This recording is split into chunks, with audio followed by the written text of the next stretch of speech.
Did you know there was once a ship found drifting in the middle of the Atlantic Ocean? Completely empty? No crew, no struggle, no goodbye? The sails were still up, the cargo untouched. Dinner was still on the table, but every single person gone. That ship was the Mary Celeste. And to this day, no one knows what really happened on board.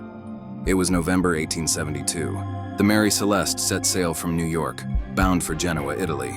On board were Captain Benjamin Briggs, a respected sailor, his wife Sarah, their 2-year-old daughter Sophia, and 7 experienced crewmen.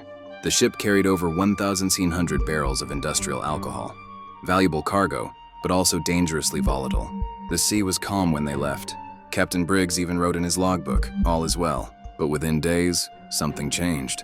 On December 4th, 1872, another ship, the Dei Gratia, spotted something strange near the Azores Islands. A vessel drifting aimlessly, its sails torn, its wheel unmanned. As the crew approached, they shouted. No reply. They climbed aboard. What they found still chills historians to this day. The ship was seaworthy. Its cargo was intact. Cabin supplies were untouched. Even the captain's logbook was neatly placed on his desk. But there were no lifeboatsmen, no people. Inside the cabins, everything looked eerily normal. A sewing machine still threaded. Toys scattered in the captain's cabin. Little Sophia's toys. Half-eaten meals left on plates. The lifeboat ropes were cut, not untied, as if someone had left in a hurry. But why would an experienced captain abandon a perfectly functional ship in calm waters? It made no sense, and that's when the theories began. Theory 1. A mutiny. Some said the crew turned against the captain, but there was no blood, no fight, no sign of struggle. Theory 2. Pirates. But nothing was stolen, not even the expensive cargo or gold jewelry. Theory 3. A seaquake or waterspout. Maybe a sudden sea tremor made them think the ship was sinking.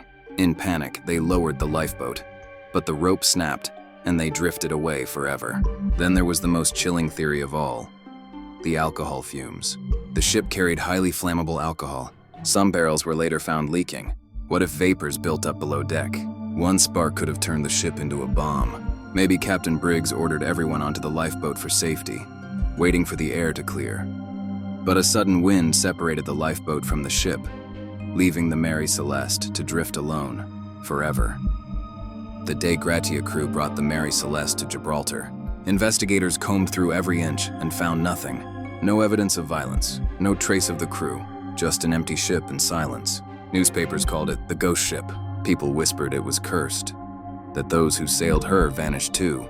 Over the years, the Mary Celeste changed owners many times, and strangely, every single owner met a tragic fate. Bankruptcy, madness, or death. The Mary Celeste's final voyage ended in mystery, but her legend never sank. Even now, sailors tell stories of a ghostly ship seen drifting on moonless nights, its sails glowing pale under the stars. Maybe it's just imagination, or maybe the Mary Celeste still sails searching for her lost crew, forever caught between the living and the dead. Some mysteries never sink, they just drift, waiting to be found again.